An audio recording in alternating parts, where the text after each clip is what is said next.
यदि आप ब्रह्मचर्य नहीं हैं तो आप में स्वाभाविक ये कमियां जागृत होंगी जो अध्यात्म में चलने ही नहीं देंगी। ब्रह्मचर्यहीन के लक्षण, जिन्होंने ब्रह्मचर्य का नाश किया है, अपने आप जांच लेना। उसके अंदर बार बार काम पीड़ा जागृत होगी, उसका विचार कामाशक्त होगा, पहला लक्षण। बस उसकी बार बार वृत्ति काम की आएगी, बार बार पीड़ा हृदय में काम भोग की प्रेरणा देगी। वो इतना असमर्थ होने लगता है कि आंख मिला के बात करने की भी हिम्मत नहीं रह जाती उसमें। हर समय उसके अंदर एक हीनता सी छा जाती है। वो बहुत चालाकी से अपने को छुपाना चाहता है, झूठ बोलता है, थोड़ी ऐंठन भी दिखाना चाहता है कि मैं कुछ हूं, पर अंदर से खोखला हो जाता है। ये दुर्गुण उसके अंदर जागृत होते हैं जो ब्रह्मचर्य का नाश करता है। उसके चेहरे में प्रसन्नता कभी झलक ही नहीं सकती, दुखी व उदास, जो ब्रह्मचर्य का नाश करता है।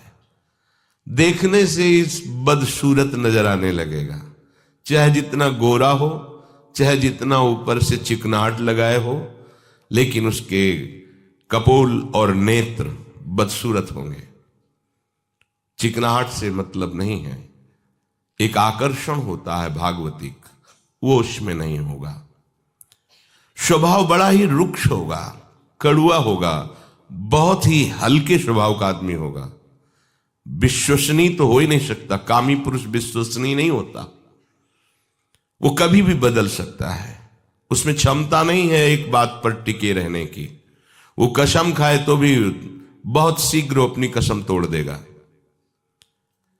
स्वभाव में कभी उसकी प्रसन्नता नहीं होगी, स्वभाव उसका चिड़चिड़ा बन जाएगा। रूखा होने के कारण नाक में गुस्सा रखी रहेगी, जरा सी बात में वो बहुत क्रोधित हो जाना, अपनी खोपड़ी फोड़ने लगना, दूसरों की फोड़ने लगना, अपने थप्पड़ मारने, मतलब एक जैसे कोई विक्षिप्त आदमी, पागल आदमी, ऐसी उसकी चेष्टाओं ने चीख चीख के बोलना, माथा पटकने लगना, ये लक्षण है ब्रह्मचर्य का नाश करने वाले के। वो जीता तो है पर मुर्दे की तरह निस्तेज, उसमें उत्साह, उसमें शूरवीरता, ये सब क्षीण होने लगती है। शूरवीरता काम क्रोधादि को सहन करना है। उसके कपोल में हल्के हल्के से सांवले दाग प्रकट होने लगते हैं, एक झुर्री सी पड़ने लगती है। ये वीरनाश का लक्षण है। आंखें धस जाती हैं और उसकी हड्डियां कमजोर होने लगती हैं, बाल पकने लगते हैं, झड़ने लगते हैं।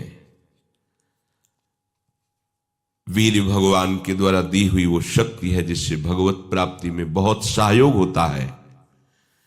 ये जानबूझकर ऐसी क्रिया करते हैं जिससे वीरपात हो।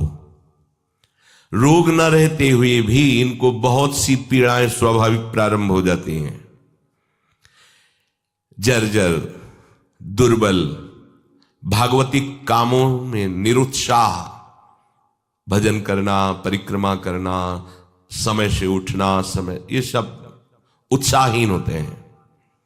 थोड़ा भी परिश्रम या मेहनत करने पर हांफने लगना, थक जाना, दैनिक दिनचर्या बिल्कुल ठीक ना होना, चित्त में बहुत सी कुचिंताएं बढ़ जाना, थोड़े से डर की बात आते ही हृदय में ऐसी धड़कन होने लगना, भयभीत होने जाना, थोड़ा सा दुख एक पहाड़ जैसा लगना, थोड़ा सा भय ऐसा लगना कि अब क्या क्या होगा, घबराहट पैदा हो जाना, बार बार भूख लगना,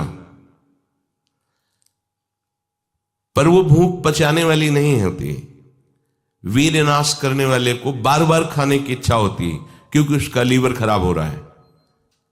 ये अच्छा लक्षण नहीं बार बार भूख लगना कि बहुत बढ़िया लीवर काम कर रहा है, नहीं, अंदर कब्ज बन रही है, लीवर डाउन हो रहा है और आपको बार बार भूख ले रही। ये झूठ में फंसाया जा रहा है, ये झूठी भूख है जो तुम्हारा रोगों का घर बनेगी।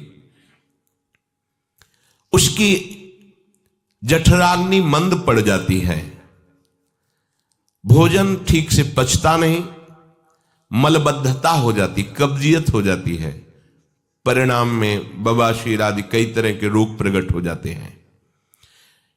या तो नींद नहीं आने लगेगी या फिर ऐसी आएगी कि घंटों मतलब 8-10 घंटे सोए फिर भी उठे फिर भी आलस्य प्रमाद ये बना रहेगा। आंखों में हर समय भारीपन बना रहेगा, बिना किसी चेष्टा के रात्रि में स्वप्न दोष हो जाएगा, वीरपात हो जाएगा।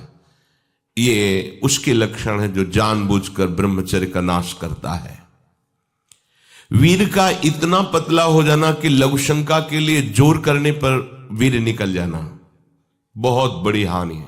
नए नए बच्चों में जब उनसे प्रश्न करते हैं कि आपके दर्शन से ऐसा महसूस होता है आप कोई गलत चेष्टा करते हैं, तो वो कहते हैं अब नहीं करता, लेकिन पहले जब आपसे मिला नहीं था तब होती थी, लेकिन लक्षण तो अब भी प्रकट हो रहे हैं।